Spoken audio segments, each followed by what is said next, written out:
In this video, we will explore more about pig farming or pork production processes. The general public often remains unaware of the steps involved in pig farming or the choices farmers face at each stage of that process in order to save and run efficient, cost-effective pig farm business. Across the United States, there are more than 60,000 pork producers. Pigs have been playing a vital role in our food chain for hundreds of years. However, for managers of modern piggery farming enterprises, there comes a unique set of challenges. There are a wide variety of ways to raise pigs, from free-roaming hogs farms to intensive commercial pig industry units. Whatever method you choose, the aim should be to do it in a safe, humane, environmentally sustainable, and profitable way.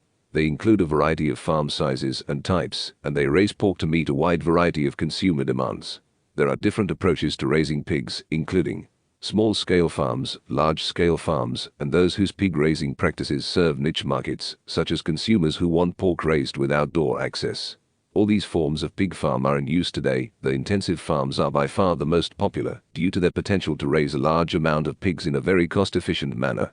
In developed nations, commercial farms house thousands of pigs in climate-controlled buildings. Pigs are a popular form of livestock, with more than 1 billion pigs butchered each year worldwide, 100 million of them in the USA. The majority of pigs are used for human food, but also supply skin, fat, and other materials for use as clothing, ingredients for processed foods, cosmetics, and medical use. The intensive system is the best and recommended system of keeping pigs if the production goal is to generate income. Under this system, pigs are kept indoors or in pens and not allowed to move outside. The pens are constructed in such a way that the pigs can eat and drink in their pen. This is the type of management system practiced by commercial pig farms. If you want to start a pig farm, then you must choose this system to get the best from the animals. The climate and number of pigs to be kept determine how pig houses and pens are constructed. Before choosing where the pig houses will be constructed and what materials to use, the local conditions of the area must be considered. Know whether the area is waterlogged, noisy, exposed to wind, etc. If the area is damp, hot or humid, shade and breeze should be taken into consideration. The pig house in this kind of area should be open and airy. The walls of the pens should be low and allow free passage of air for good ventilation. In pig farming, nutrition is very vital. Pigs can consume everything that humans eat. Some farms incorporate separate buildings for different pig life stages. Others divide a single building into 3 stages to efficiently use the space as the pigs grows from weaner to grow to finisher. Some hog barns use a single area from weaning to finishing. Dividing the piglets by age group allows greater biosecurity and efficient use of space. They are omnivores, that is, they can feed on food from both vegetable and animal origins. For pigs to perform better, they need to be fed balanced diets and in adequate quantities. Piglets should be weaned between 4–8 weeks old of age. After they are weaned, they should be placed on a creep feed diet. Creep feed is very rich in protein and low in fiber. Whenever piglets are to be weaned, the sow or mother should be removed from the piglets and not the piglets from the sow. How long does it take to grow a pig? Unlike the beef industry, pork production is very fast-paced and always changing rapidly. On average, it takes around 6 months for a hog to reach market weight of 280 pounds. It all begins at the farrowing stage. Market-aged pigs are effectively hungry teenagers who will easily consume more than 2.5 kilograms of feed per day. This equates to daily feed costs of more 60p per day per pig. The entire profit is thus eliminated in a matter of days. Pig keepers and farmers know that limiting feed supply to hungry pigs, whose genetics are selected for rapid growth and efficient. When pigs arrive at a packing plant, they are unloaded in a calm manner and allowed to rest for a couple of hours prior to slaughter. This reduces the incidence of meat quality defects such as pale, soft, and exudative C pork. During this time, animals have constant access to water. Pigs are moved in small groups using plastic paddles and sorting boards or curtains. Humane slaughter of pigs to enter the food chain at most large-scale slaughterhouses involves carbon dioxide stunning in small groups, followed by rapid and complete bleeding to ensure no animal regains consciousness.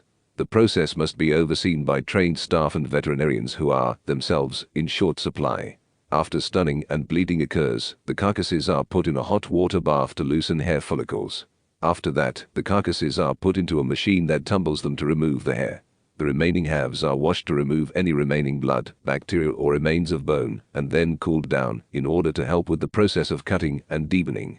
After the carcasses are dehead in the tumbler, they move through a singer. This removes any remaining hair and also gives additional food safety benefits of decreasing surface pathogens. The pig is then eviscerated, the head is usually removed, and the body is cut into 2 halves. The remaining halves are washed to remove any remaining blood, bacteria or remains of bone, and then cooled down in order to help with the process of cutting and deepening. The pork carcasses are gutted and split in half and sent through a rapid chill at very cold temperatures to improve meat quality. Carcasses are then chilled 24 to 48 hours before they are cut into smaller pieces like ham, loins, picnic, and Boston butt shoulders and bellies, which are used to make bacon.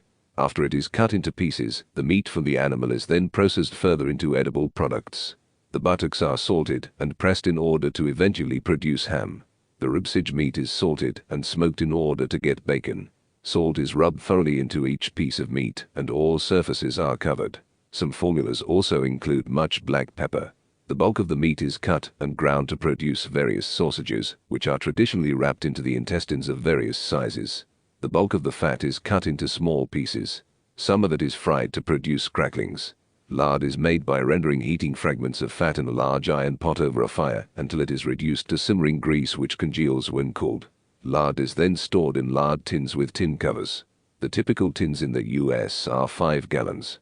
In some areas, mainly Eastern and Central Europe, but also Italy and United Kingdom, the fat is salted as is to produce salo, lardo or salt pork. The intestines are stripped by drawing them through a clenched fist. They are then washed, cut into short pieces, and fried to make chitlins. The various leftovers are put into various forms of head cheese jelly, etc. Most parts of the pig are used in this traditional process. Even parts of the skin that would normally be thrown away are preserved to be cooked with beans. The smokehouse is essential for the preservation and long-term storage of hams, shoulders, bacon sides, and pork bellies. The meat is hung on racks and hooks in the smokehouse and later smoked. Fragrant hardwood, such as hickory, beech, or cherry, is allowed to smolder slowly in a pit below the hanging meat. This gives added flavor and color to the meat, as well as serving to dry cure the pork.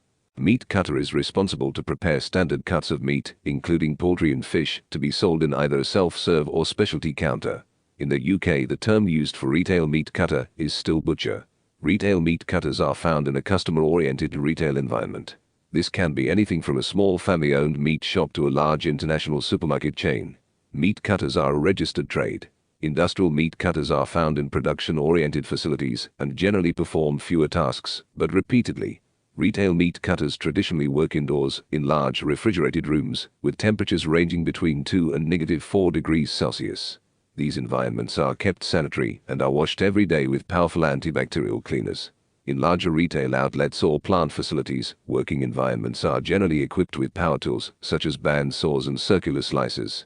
Meat cutters are also generally required to be in good physical shape. The duties of a meat cutter include standing for long periods of time, regularly lifting over 50 pounds, and working in cold conditions. Retail meat cutters also often have to deal with customers. Archaeological evidence suggests that pigs were domesticated from wild boar in the Near East in the Tigris Basin, being managed in the wild in a way similar to the way they are managed by some modern New Guineans.